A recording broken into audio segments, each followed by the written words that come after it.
You see, people often believe that a narcissist is an untouchable force. They are easily deceived by the calculated charm, by the smooth manipulation tactics that seem to have been sharpened over a lifetime, and by the ability to steer other people's emotions like a concealed blade hidden up a sleeve. But in truth, all of that is merely an outer shell, a mask so thin it can tear at any moment, as long as you look directly into its nature. And interestingly, what they fear most has never been exposure or fiery confrontations. On the contrary, what truly throws them off balance is someone who can see through them without tensing up, without trembling, and without lowering themselves to seek approval. It is that calmness, quiet, steady, and unmoved, that makes them stumble. Here is what you need to see clearly. A narcissist's power has never been real power. It is borrowed power, borrowed from your instability, from the reactions you unintentionally reveal, and from your desire to be praised, chosen, or validated by them. Every time you wait for a compliment, a nod of approval, or a small, seemingly harmless bit of warmth, you place yet another stone onto the throne they are sitting on. So make no mistake, they are not strong. They survive only on the portion of your power that you have unknowingly handed over. And in this video, we will explore why a narcissist can control you, the trap called seeking approval, and the 3 steps to reclaim the entire power you once lost. And the moment you begin to see how easily your power can be handed away, we slide into the first truth, one that is difficult to hear but impossible to ignore. This is the first reason why a narcissist can control you, the approval-seeking trap. A narcissist controls you not because they are superior, but because they understand something most people deny. We are wounded exactly where we want to be loved the most.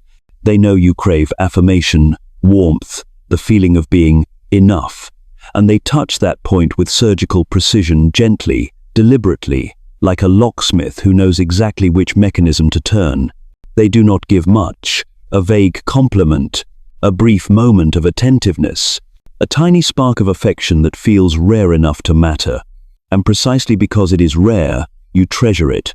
Precisely because it is scarce, you become addicted.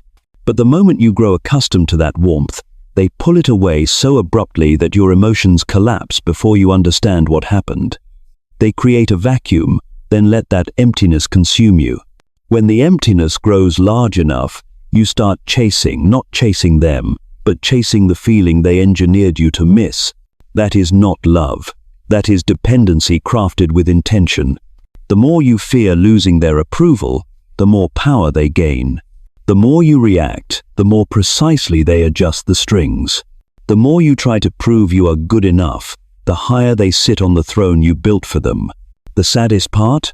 You believe you are loving them, but in reality, you are only trying to steady the trembling parts of yourself, the parts that believe their validation defines your worth.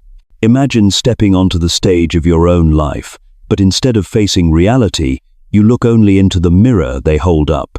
Slowly, you change your voice, your posture, your identity, just to see the reflection you desperately want. But that reflection is not you, it is the version they control. And here lies the coldest truth. A narcissist exists only as long as you keep reacting. When you cut off emotional fuel, their game collapses. You do not win by fighting harder. You win by refusing to play. And the moment you step out of that cycle of chasing approval, you arrive at the first and most threatening shift the one narcissists cannot tolerate. This is step 1. Stop reacting and detach emotionally. Emotional detachment is not numbness, nor is it pretending to be strong. It is a cold, steady awareness, the ability to stand in the center of a storm without letting it swallow you. For a narcissist, that stillness is not just a skill you acquire. It is a direct threat, because their entire strategy collapses the moment you stop reacting. A narcissist does not manipulate your mind. They manipulate your reflexes. They spark anger so you explode. They plant guilt so you shrink. They offer sweetness, so you hope then withdraw it to make you break. Every reaction, anger, tears, confusion, explanations tells them they still have access to your emotional center. The harder you try to prove yourself, the more they twist the narrative. The more you explain, the more they distort. The more you're hurt, the more powerful they feel. Detachment extinguishes the fire they depend on. It is the choice to not react, even when your instincts scream otherwise. To detach means not responding immediately, not walking into the emotional traps they set, not allowing your face or tone to betray what you feel, and above all, refusing to engage in arguments designed to drain you. Your calm silence is not avoidance. It is a reclaiming of territory. My emotions belong to me. You don't get to touch them anymore. Imagine standing in a room where they twist your words, provoke you, warp reality, yet you do not break, shout, or defend. You breathe, you look directly at them, you say little or nothing. In that single moment, the balance shifts. Not because you became harsher, but because you are no longer the puppet reacting to every pull of their strings. A person who remains calm in chaos is a person who cannot be controlled. And once your calm silence begins to disrupt their script, you move into the stage they dread most. This is step 2, setting clear boundaries. A boundary is not defiance. A boundary is clarity. And clarity is the very light narcissists fear, because it exposes their illusion. They never owned you, you only believed they did. Narcissists thrive in fog, the fog of double meanings, the fog of affection laced with insult, the fog where control is disguised as care, and intrusion is sold as love. They need everything blurred so they can twist reality at will. When there is no clear line, they can step into every corner of your life without ever being questioned. But a boundary, even a single sentence, slices through that fog like a blade. When you say, "That way of speaking will not happen again. Hen, this conversation ends here. That is not my responsibility." You create an invisible territory they are no longer allowed to enter. And that is when their facade cracks. They rage. They play the victim. They gaslight. They blame. They call you selfish, cold, cruel. But their reaction is not proof that you are wrong. It is proof that they have just lost control. A narcissist only erupts when the power they relied on slips from their hands. A boundary is a cold, steady declaration. I am a separate human being. I am not your emotional dumping ground. Boundaries won't change the narcissist, but they will change you. They pull you out of the role they wrote for you and place you back in your rightful position, standing on your own ground. Because ultimately, every boundary you set is a lesson you teach the world and yourself. This is how I am allowed to be treated. Amal. And once your boundaries have shaken their footing, you reach the moment narcissists fear most, the moment truth is spoken calmly. This is step 3, using calm truth. Calm truth is the sharpest blade. It doesn't need force, it only needs precision. A narcissist survives on chaos. They rely on shouting, tears, explanations, and emotional spirals. All of it gives them material to rewrite reality. The more you defend yourself, the tighter their grip becomes. But when you deliver the truth in a slow, low, unwavering tone, you strip away the only tool they have.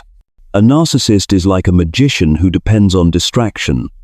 They want you to stare at emotion, so you stop seeing reality.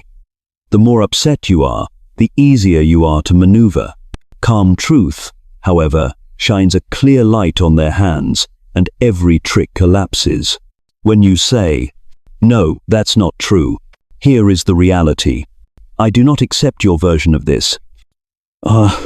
Without trembling, without over-explaining, without adding unnecessary words, they lose their rhythm instantly. You cut off their fuel. You give them nothing to twist. Calm truth is not softness. It is clarity with an edge. It is the ability to stare into reality without letting their chaos distort your sight. And the most frightening part is this: truth doesn't need volume to have weight. You speak it once and let the silence after it do the work. In every emotional confrontation, the one who loses composure loses power. The one who guards truth with stillness holds control. Calm truth leaves the narcissist with nothing to grab onto. It doesn't destroy them through force, it destroys them by revealing their emptiness under the light. And once your calm truth begins to crack their mask, you step into a realm they can never reach, the realm of self-respect, where your worth is rebuilt from within and no longer determined by anyone's approval. Self-respect is the most sacred territory inside a human being, and the one place a narcissist fears most. Because once you stand here, every one of their tactics becomes a broken arrow. There are no cracks left for them to slip through, no leverage left for them to use. Self-respect is not arrogance. It is the cold, steady realization that your worth is not negotiable. It is knowing you don't have to endure disrespect to keep peace, don't have to shrink to be loved, and don't have to compromise your dignity for temporary validation. Self-respect is forged through quiet but powerful acts, keeping promises to yourself, walking away from places that drain your soul, speaking truth even when your voice trembles, refusing to trade dignity for approval. A narcissist can only control those who still seek their identity in someone else's gaze. But when you become your own source of worth, their entire arsenal collapses.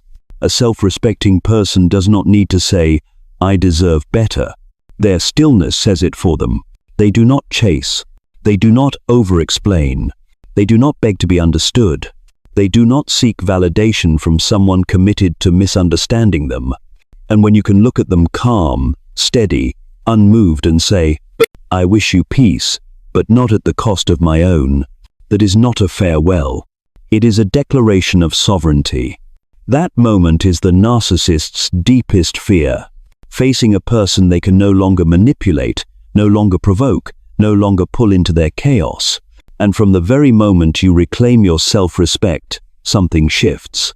The path to freedom becomes visible, a path they can never follow. Because in the end, real strength isn't making a narcissist collapse, apologize, or confess. Real strength is the moment you return to yourself and say, "Enough." A short sentence, but the turning point of an entirely new life. Winning against a narcissist has nothing to do with defeating them. Winning means reclaiming yourself, your voice, your calm, your right to exist without being bent by someone else's emotions. Freedom does not appear when they change, they rarely do. Freedom appears when you change how you treat yourself. Ask yourself carefully, if I respected myself so deeply that manipulation could no longer reach me, what would my life look like? If chaos ended simply because I refused to participate, how much would everything shift? These questions may unsettle you, but that discomfort is the awakening. It guides you back to who you truly are, where your worth stops depending on anyone else's approval. The journey towards self-respect is not a single moment of revelation. It is a steady, quiet rebuilding. And the moment you take even one step, you are already far beyond the version of yourself the narcissist thought they could control.